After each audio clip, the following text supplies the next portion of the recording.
Today I am going to discuss about the shoulder joint part 1 Telugu. So introduction lo manam chusukunte the shoulder joint is a highly mobile joint.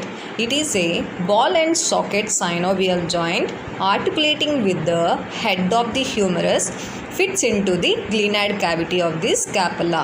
అంటే the shoulder joint is a highly mobile joint. అంటే మనకు మెయిన్గా mobile joint అంటే ఏమి అంటే ఫ్రీగా move అయ్యేదాన్ని mobile joint అంటారు. It is a ball and socket synovial joint. అంటే ఏమి బాల్ ప్లస్ దాంతోపాటు సాకెట్ అనేది ఉంటుంది. సో అందువల్ల దీన్ని బాల్ అండ్ సాకెట్ జాయింట్ అంటారు, లేదా ball and socket synovial joint అని కూడా అంటారు. సో దీంట్లో మనం చూసుకుంటే ఆర్టికులేషన్ అనేది హెడ్ ఆఫ్ ది హ్యూమరస్ అనేది గ్లీనాయిడ్ క్యావిటీ ఆఫ్ ద స్కాపులాలో ఫిట్ అయి ఉంటుందన్నమాట. సో మనకు మెయిన్గా చూసుకుంటే ఆర్టికులేషన్ అనేది ఎక్కడ జరుగుతుంది అంటే హ్యూమరస్ అనేది మనకు మెయిన్గా గ్లీనాయిడ్ క్యావిటీ ఆఫ్ ది స్కాపులాలో ఫిట్ అవుతుంది.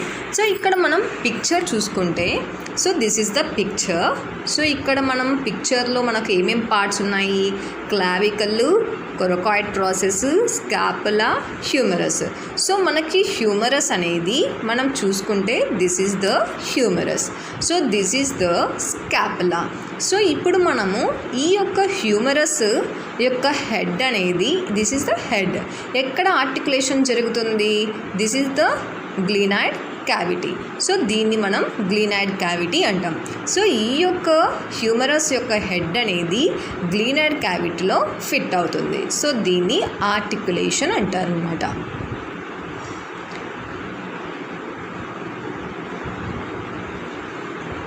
సో మనకు చూసుకుంటే ఇది introduction part.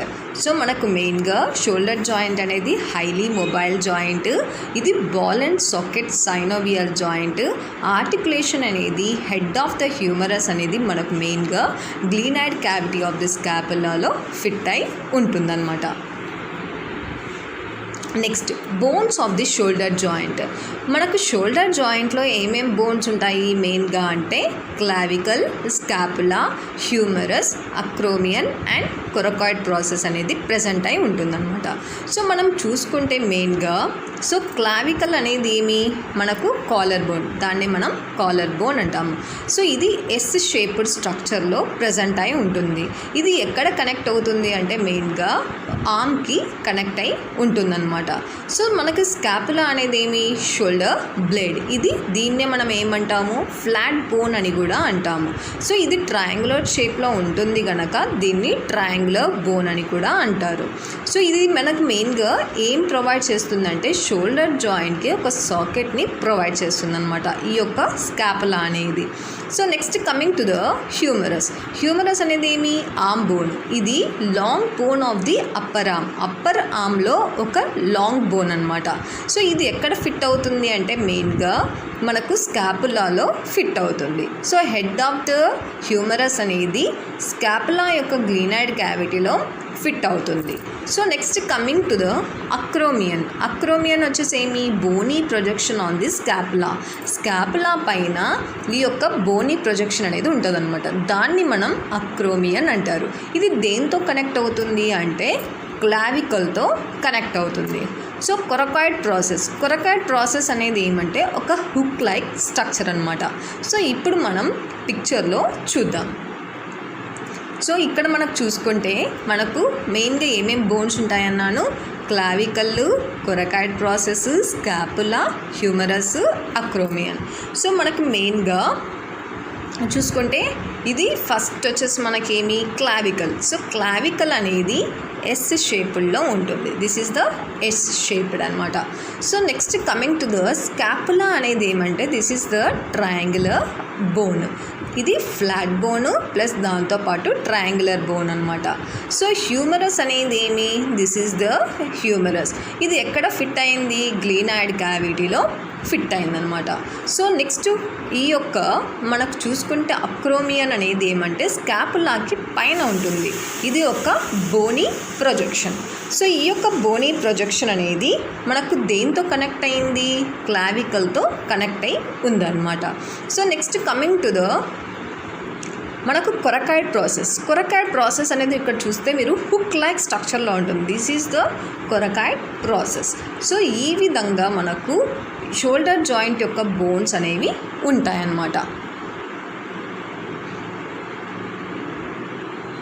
So next coming to the joint structure. So head of the humerus is larger than the glenoid fossa.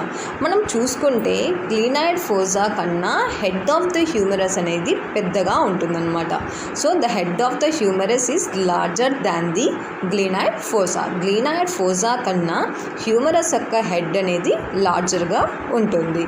So the deep fossa is having the deepened fibrocartilage rim called the glenoid labrum. The fossa is having deepened fibrocartilage rim called the glenoid labrum. అంటే fossa ఏదైతే ఉందో అది డీపెండ్గా ఉంటుందన్నమాట. అంటే ఒక సాక్ like స్ట్రక్చర్లో ఉంటుంది.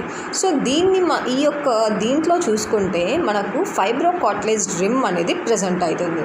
ఈ యొక్క ఫైబ్రోకార్టిలేజ్ రిమ్నే మనం ఏమంటాము అంటే గ్లీనాయిడ్ లేబ్రమ్ అంటారు. సో ఇక్కడ మీకు పిక్చర్లో నేను చూపిస్తాను. సో మీకు ఇక్కడ చూస్తే ఏమంటే this is the humerus. So this is the glenoid labrum. So this is the glenoid labrum. So మనకు మెయిన్గా చూసుకుంటే హ్యూమరస్ హెడ్ అనేది గ్లీనాయిడ్ ఫోసా కన్నా పెద్దగా ఉంటుందన్నమాట. సో ఈ యొక్క ఫైబ్రోకార్టిలేజ్ రిమ్ అనేది ఇక్కడ ఉంటుంది. ఈ యొక్క ఫైబ్రోకార్టిలేజ్ రిమ్నే మనం ఏమంటాము అంటే గ్లీనాయిడ్ లేబ్రమ్ అంటారు. Next, coming to the joint capsule. So joint capsule is a fibrous sheath which encloses the joint. So main వచ్చేసి joint capsule అనేది దేంతో ఎన్క్లోజ్ అవుతుంది? ఫైబ్రస్ షీత్తో ఎన్క్లోజ్ అయి ఉంటుందన్నమాట. So it extends from the anatomical neck of the humerus rim of the glenoid fossa. అంటే ఎక్కడి నుంచి extension జరుగుతుంది ఈ యొక్క జాయింట్ క్యాప్సూల్ అంటే మెయిన్గా anatomical neck of the humorous rim of the glenoid fossa ఇక్కడి నుంచి మనకు ఎక్స్టెన్షన్ అనేది జరుగుతుంది. The joint capsule permitting greater mobility. అంటే ఏమి గ్రేటర్ మొబిలిటీ అంటే అన్ని మూమెంట్స్ చేయడానికి ఈ యొక్క జాయింట్ క్యాప్సూల్ అనేది పర్మిట్ చేస్తుంది అనమాట. The synovial membrane lies inner surface of the joint capsule. అంటే సైనోవియల్ మెంబ్రెయిన్ అనేది inner surface of the joint క్యాప్సూల్లో ప్రెజెంట్ అయి ఉంటుందన్నమాట. సో మెయిన్గా ఈ యొక్క సైనోవియల్ మెంబ్రెయిన్లోనే సైనోవియల్ ఫ్లూయిడ్ అనేది ప్రెజెంట్ అయి ఉంటుంది. So mainly it reduces the friction between the articular surface. Articular సర్ఫేసెస్లో ఫ్రిక్షన్ అనేది తగ్గించడానికి ఈ యొక్క జాయింట్ క్యాప్సూల్ అనేది హెల్ప్ అవుతుంది. సో మీకు ఇక్కడ పిక్చర్ అనేది చూపిస్తాను. సో మనకి చూసుకుంటే సో ఇక్కడ మనకేమి clavicle, joint capsule, synovial membrane, joint cavity, humorous, scapula, articular cartilages. So మనకు చూసుకుంటే మెయిన్గా మనకేమి so this is the joint capsule. So this is the synovial membrane. So this is the joint cavity. In this joint cavity synovial fluid is situated. So this is the articular cartilage. So ఈ విధంగా మనకు joint capsule అనేది ఇవన్నీ స్ట్రక్చర్స్తో surround అయి ఉంటుందన్నమాట. Thank you.